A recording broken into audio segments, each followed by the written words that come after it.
Bienvenue, aujourd'hui on explore une ressource intéressante pour ceux qui apprennent le français. C'est la transcription d'un épisode du podcast Easy French, le numéro 6, le thème «Décrire sa maison».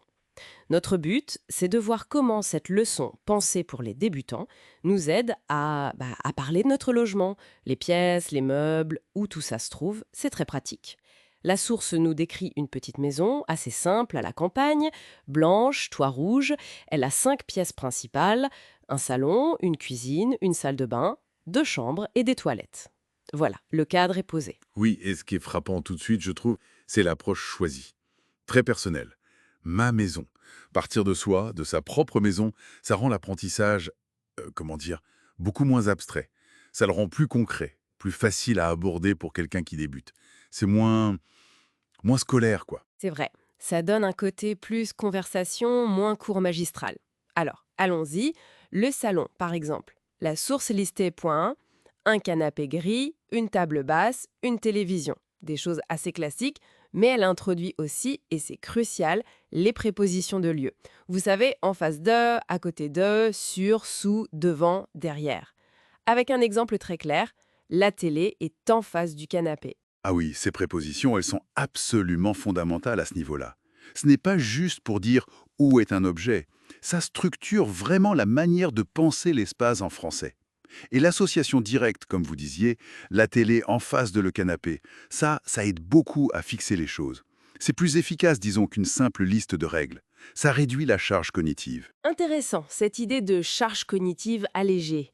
Et on voit que c'est une logique qui continue dans les autres pièces. Pour la cuisine, on a un réfrigérateur, un four, un évier. Le matériel de base. Exactement. Mais aussi le verbe cuisiner et même une petite note personnelle. J'aime cuisiner des plats simples. Voilà, on lit le mot à l'action et même à une préférence personnelle. Puis la salle de bain. Une douche, un lavabo, un miroir. Et là encore, lié à une action. Je me lave le matin. Toujours ce lien. Et ça continue pour la chambre. Un lit, une table de nuit, un bureau. Et ce petit détail qui ajoute de la précision, un tapis bleu sous le lit. Exactement. Ce n'est pas juste un tapis. Il est bleu.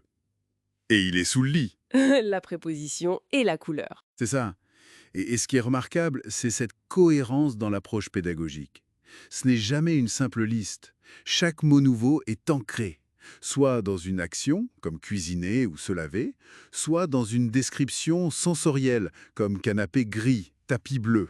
C'est vraiment l'essence de ce qu'on appelle l'apprentissage contextuel.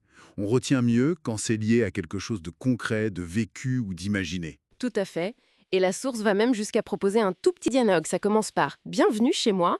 Très simple, mais ça montre comment utiliser tout ça tout de suite. Oui, et même si c'est basique, ce type d'application immédiate, c'est extrêmement précieux.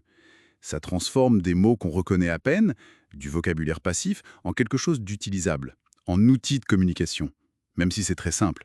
Pour l'apprenant, réussir à dire ça, bienvenue chez moi, voilà, et peut-être décrire une ou deux choses, c'est une victoire immédiate. Ça donne confiance, ça motive. C'est peut-être ça le déclic important au début. Voir qu'on peut utiliser ce qu'on apprend pour interagir. Bon, alors, si on devait synthétiser les points clés de cette ressource, qu'est-ce qu'on retient surtout?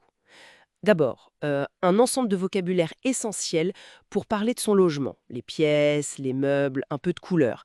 Et puis bien sûr, l'introduction très pratique des prépositions de lieu, essentielle pour localiser. Il y a aussi l'ancrage constant dans le contexte et la répétition qui est proposée dans la leçon originale. C'est bon pour la mémoire. Tout à fait. Et il y a aussi, je pense, une dimension psychologique qui n'est pas négligeable. Réussir à parler de son propre espace, de son chez-soi, ça rend l'apprentissage beaucoup moins froid, moins distant.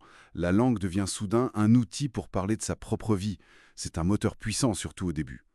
Et ça ouvre une piste de réflexion intéressante, je trouve. Une fois qu'on a cette base, savoir décrire sa maison, son appartement, comment est-ce que ça peut servir de tremplin?